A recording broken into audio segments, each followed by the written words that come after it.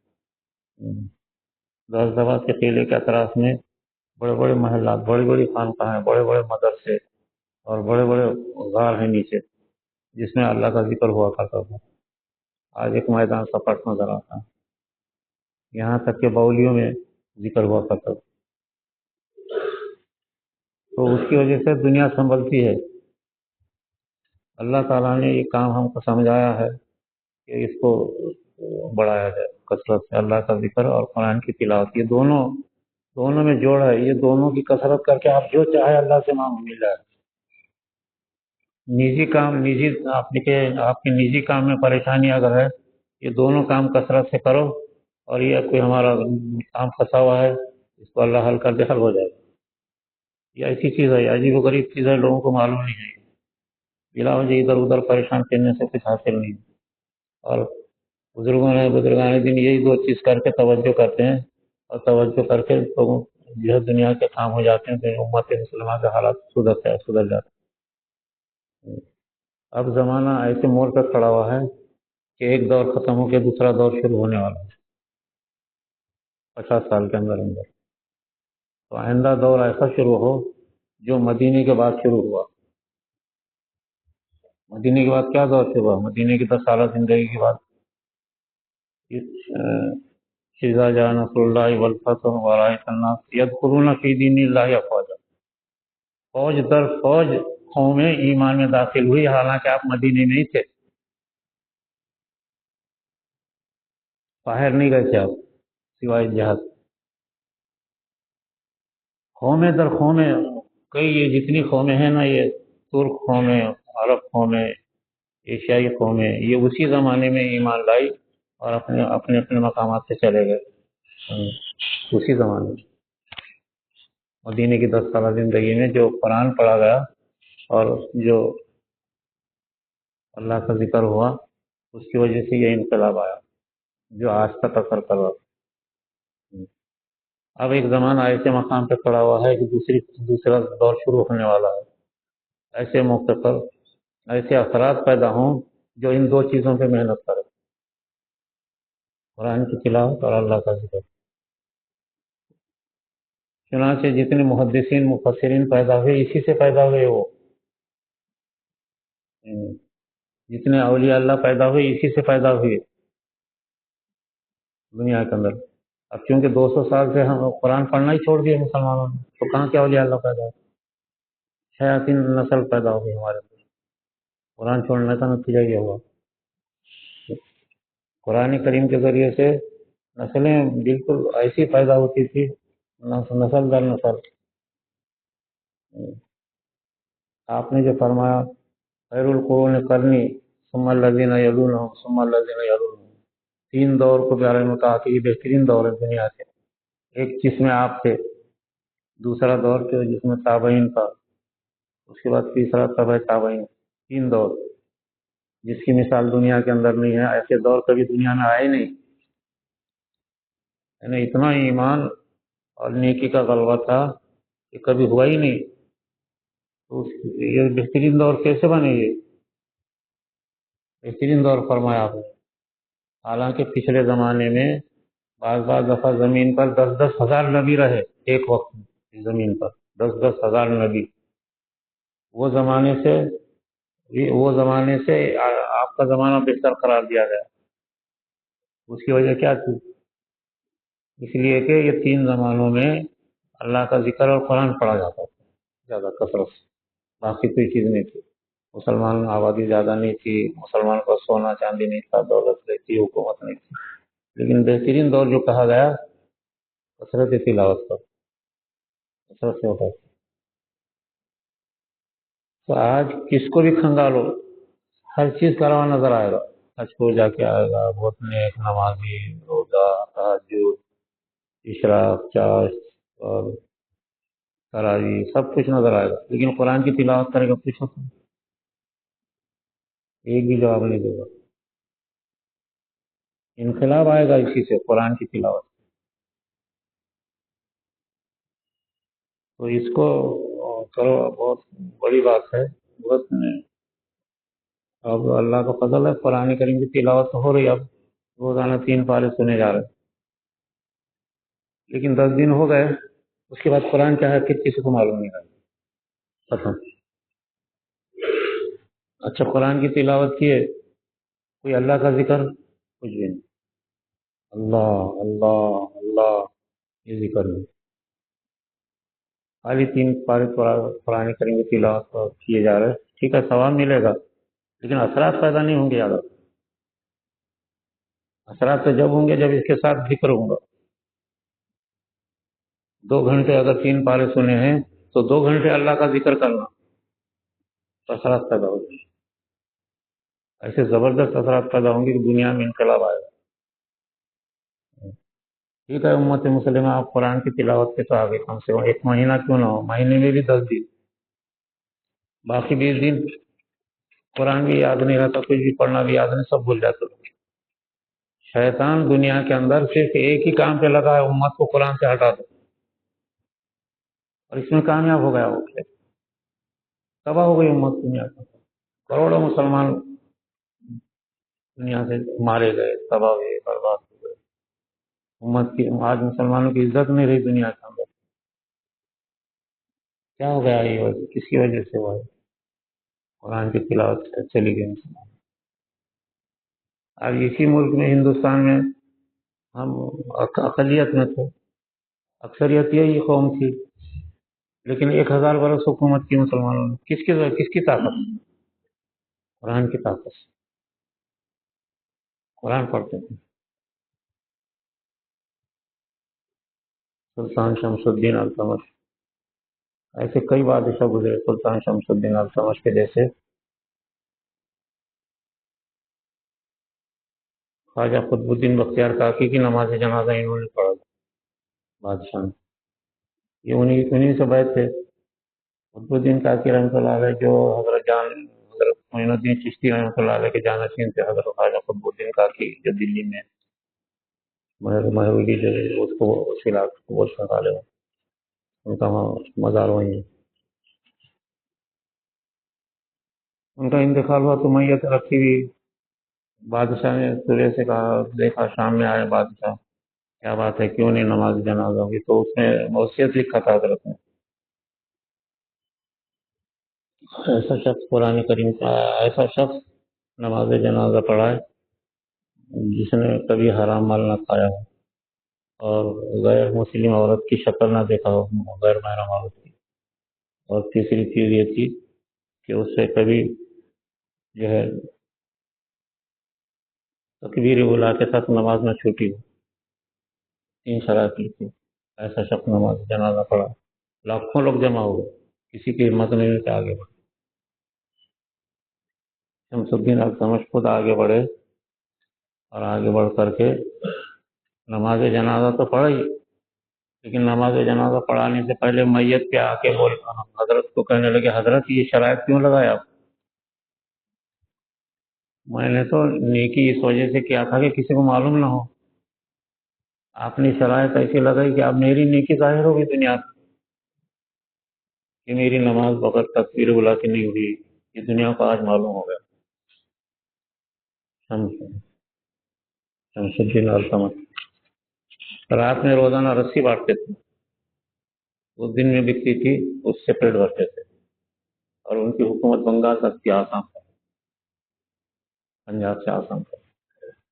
انہی کی بیٹی رضیہ سلطانہ دنیا کی حکومت کی، ہندوستان کی حکومت کی، تو یہ حکومت ہم لوگ کیسا کریں، حالانکہ اکثریت یہی قوم کی تھی، اس لیے کہ قرآن کی تلاوت ہو۔ رضیہ سلطانہ روزانہ ایک قرآن کریم پڑھتی تھی، اور فوجی لباس میں میدان جنگ میں گھوڑے پہ سوار دوڑتی تھی رضیہ سلطانہ، ایک قرآن روزانہ پڑھتی تھی رضیہ سلطانہ۔ مسلمان میں رہا ہی نہیں ہے، اس کی زور پہ ہم ہندوستان میں حکومت کیا، آج کیوں نہیں کر رہے؟ آج ہم مغلوب ہو گئی، یہ قوم ہمارے پہ غالب ہو گئی، ہمارے پاس سے قرآن ہی چھوٹ گیا. سب سے بڑا نقصان ہوا یہ مسلمانوں کو. یہ میرا تجزیہ ہے کہ امت کے زوال کا سبب آج کل بہت لوگ لکھ رہے ہیں ایسا ہے ویسا ہے. امت کے اندر معیشت نہیں ہے، امت میں تجارت نہیں ہے، مسلمانوں کے پاس ڈاکٹر نہیں ہے، مسلمانوں کا انجینئر نہیں ہے، مسلمانوں کے پاس جدید تعلیم نہیں ہے، مسلمانوں کا یہ نہیں ہے وہ نہیں ہے، ایٹم بم نہیں ہے. سب یہ امت کے زوال کا اسباب کچھ نہیں، سب جھوٹا ہے. امت کے زوال کا اسباب صرف ایک ہے کہ امت نے قرآن چھوڑ دیا، زوال ہوگا وہ. بہت ہے، علماء ہیں، حافظ ہیں دنیا کے اندر، مفتی، ہر ایک مفتی بن کر کے آئے علماء میں، ذاکر ہیں، بہت سارے مرشد بن کر کے آئے، بہت سارے کیا، لیکن قرآن پڑھتے کہ یہ پوچھو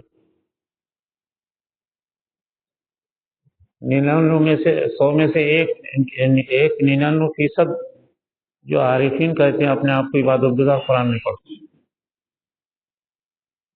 امت کے زوال کا سبب صرف یہ ہے ترک قرآن کریم. تو اس پہ تو ہمارا کام اس پہ زور دیا جا رہا ہے.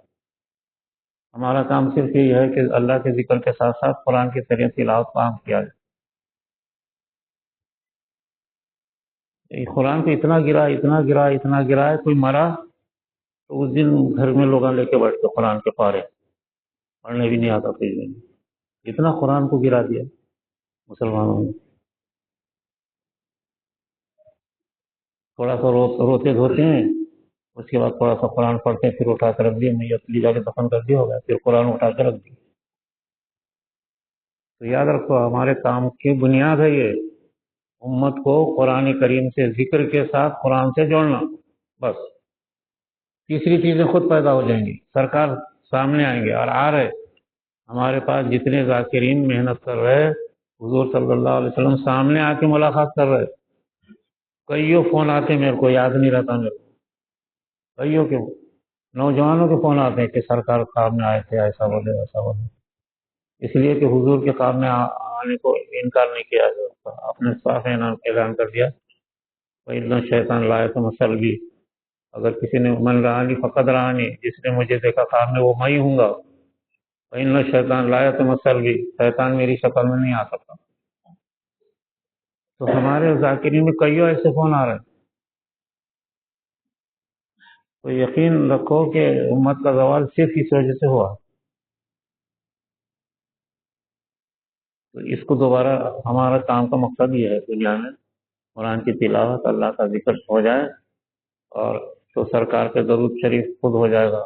سرکار کے خود بخود سرکار سامنے آئیں گے، سرکار کی سنتوں سے، نمازوں سے محبت ہوگی. اور اتنا پڑھو کہ فجر میں آپ کو اٹھ کے بھاگنے کی نوبت آئے، نماز کے لیے بھاگنا توفیق ہو جائے گی ایسی. خود بخود اٹھ کے بھاگیں گے آپ، ارے اذان ہوگی چلو بھاگو. نہیں تو امت آج فجر سے غائب ہے. بڑے بڑے لوگ قرآن کی تلاوت بھی نہیں کرتے، فجر بھی نہیں پڑھتے. 1% بھی مسلمان فجر نہیں پڑھتا، ایک ٹکا. اور قرآن کی تلاوت تو اس سے بھی زیادہ کم ہے، اس سے بھی کم ہے. تو کیسا اللہ ہماری مدد کرے گا؟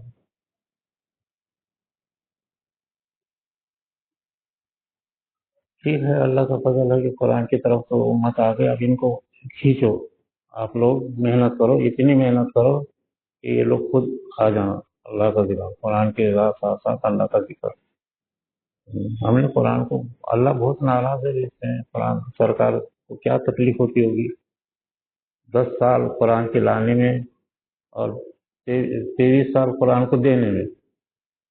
10 سال لانے میں، غار ہرا میں 10 سال گزرے، اور قرآن کو دینے میں نبوت کے 23 سال. 33 سال بھوک پیاس میں گزارا، اور قرآن دے کر کے صاف کہہ کر کے چلے گئے کہ یہ تمہارے لیے یہی ہے، اگر اس کو چھوڑو گے تباہ ہو جاؤ. حدیث میں صاف آپ نے فرمایا اگر تم قرآن کو پکڑو گے تو تمہاری حالت ایسی ہوگی جیسے ایک پہاڑ کی جیسی، اور تم قرآن کو چھوڑ دو گے تو تمہاری حالت ایسی ہوگی جیسے کہ تن کا سیلاب میں بہ جاتا. آج ایسی حال ہے، اور تین کا کوئی پرسانی حال نہیں. یہ ترک قرآن کریم سے ہو. اللہ تعالیٰ اپنی طاقت سے دنیا کے اندر قرآن کے ذریعے سے نظام پیدا کرتے ہیں. اگر ہم قرآن پڑھیں گے تو، اور نہیں پڑھیں گے تو زوال ہو جائے گا. تو اس پہ ہی محنت کرو. رمضان کا مہینہ ہے، راتوں میں قرآن بہت افضل ہے. راتوں میں اٹھ کے قرآن پڑھنا، نیند نہیں آ رہی تو وضو کر کے قرآن کی تلاوت پڑھو، وہیں بیٹھے بیٹھے وہی پلنگ. ہمارے لوگ جب تک کہ میدان میں نہیں آئیں گے، اس سلسلے میں معلوم تو سب کو ہو گیا ہے، لیکن میدان میں آنا، محنت کرنا. تو ایک مثال ہمارے پاس قائم ہو گئی کہ ایک غریب آدمی، احمد پور کے نام ہے، 25 سال کا عمر کا نوجوان ہے، غریب. اور پھر تم دیکھو گے تو معلوم ہوگا بالکل بیوقوف ہے، پورا شکل بھی معمولی داڑھی ہے، لیکن 20 لاکھ روپے خرچ کر کے ہال بنایا، اور حال ہمارے حوالے کر دیا. آج وہ آپ کے مہمان بھی یہاں ٹھہریں گے. اب ہم کو کوئی تکلیف نہیں، میرے کو وہی تکلیف ہے سب سے زیادہ، مہمان آتے ہیں ٹھہرانا کہاں. تو وہ ٹھہرانے کا انتظام ہو گیا، اے سی روم، اس میں سنڈاس بات حمام سب کچھ. ذکر ہوا رات میں 10 بجے 11 بجے، مہمانوں کو ہم لے جا کے ٹھہرا سکتے. پھر وہاں عورتوں کی تعلیم قرآن کریم کی. اب آج تراویح کی نماز ہو رہی، ناندیڑ میں پہلی مرتبہ تراویح کی نماز عورتوں میں ہو رہی.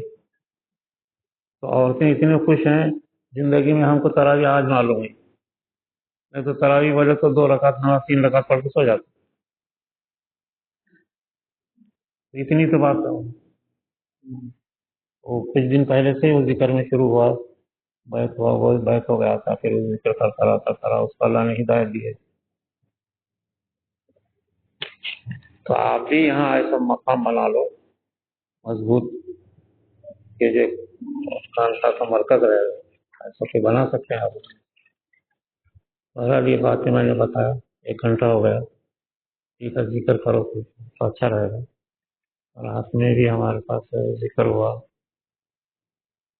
بہت دیر رات میں بدھ ہو گئی تھی. بدھ ہمارے پاس بھی جہاں ہمارا ذکر ہوتا وہ اسکول ہے، راج ہائی اسکول، وہاں بھی 3 پارے کی تراویح چلتی ہے اس کے اندر، اسکول والوں کی طرف سے، اسکول کے ٹیچرس وغیرہ.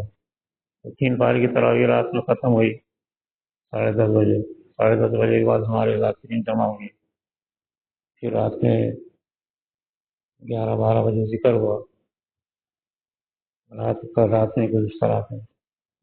اور 1 بجے پھر ہم لوگ سب لوگ چلے گئے. پھر میں یہاں آنے کی اسکیم بنایا کہ بھائی ادھر آنا، کیونکہ کام ہے بہت سارا مدرسے کا کام ہوتا ہے ذرا ہمارا رمضان میں. اور پھر یہ حلقے دیکھنا ہے، ابھی پونا کا حلقہ دیکھنا ہے. 1 سال 6 مہینے سے تقاضا ہے، جانا ہو رہا نہیں، کیا کریں. ایک آدمی 85 سال کی عمر میں کیا کرے گا.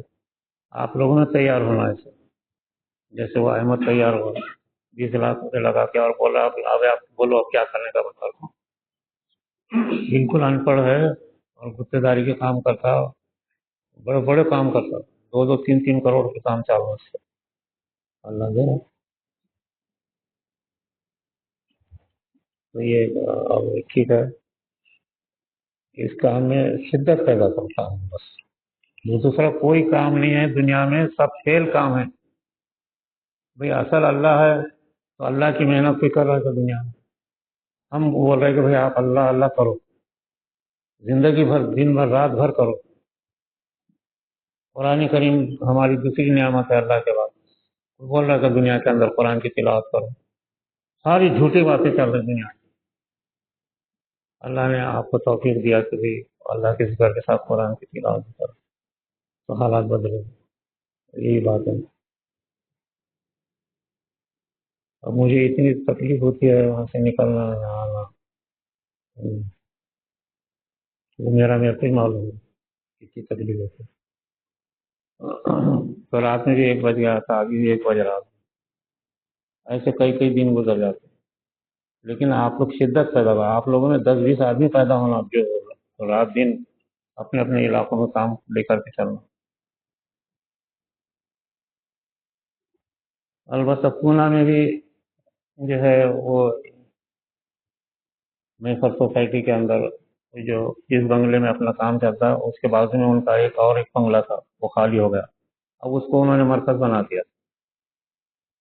خانقاہ کا، اپنی خانقاہ کا مرکز بنا دیا انہوں نے اور پونا کے اندر۔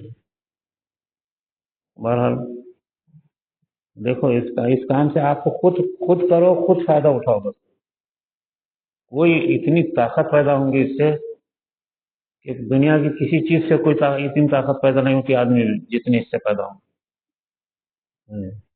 اسی سے ہر چیز پیدا ہو جائے گی جو چاہو گے دنیا میں۔ نہیں، اتنی محنت کرو تو کریں گے سب لوگ انشاءاللہ۔ ٹھیک ہے، ذکر کرو، ذکر کراؤ انشاءاللہ کرتے ہیں۔ کتنا کا ذکر کراتے کہاں ہے؟ کتنا کراتے کراؤ، چلو کتنا کراتے کراؤ۔